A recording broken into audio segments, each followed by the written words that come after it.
5M TV Sénégal seen YouTube bu am solo abonné bul ci 5M TV Sénégal ndax ngay am ay vidéo yu am solo.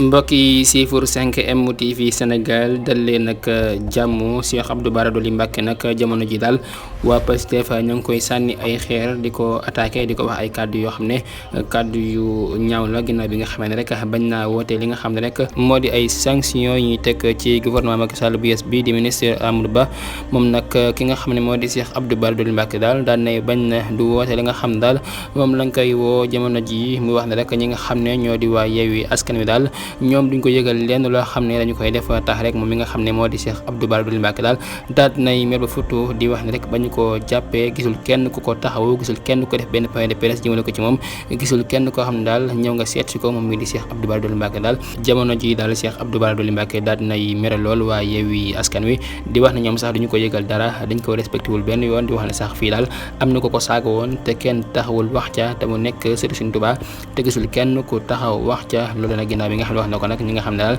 ñoo di taalibe Sonko yi ak waa Pastef daal génn di ko attaqué di ko wax daal ay kàddu yoo xam ne kàddu yu ñaaw la di ko indil ay vidéo Sonko yoo xam ne defoon na ko ci ginnaaw bi ñu ko tëjee woon di ko yóbbu ay waar di ko indil vidéo Sonko yi nga xam ne doon na wax ca jamono ji ñu ko tëjee woon rek di wax nañ ko libéré nañ ko bàyyi moom nag doon na wax ne sax moom kenn mësu ko def benn vidéo di ko wax nañ ko bàyyi wala nañ ko libéré kenn mësu koo seet si fa mu nekk rek tax rek ñi nga xam ne daal ñoo di waa Pastef di ko indil ay vidéo yoo xam ne Sonko doon na ko def ci moom moom bi di Cheikh Abdou Bara Dolly Mbacké daal jamono ji daal waa Pastef daan nañ koy mere lool ci kàddu yi nga xam ne dina ko jëmee ko ci ñi nga xam ne daal ñoo di waa Yewwi Askan Wi. Voilà kon mbokk yi jox leen dig daje beneen incha ci 5M TV Sénégal jaa ngeen jëf ci ànd beeg 5M TV Sénégal ngeen wéy di abonné di partage vidéo jaa ngeen jëf ci topp gi ak sa fekk ak numéro gi.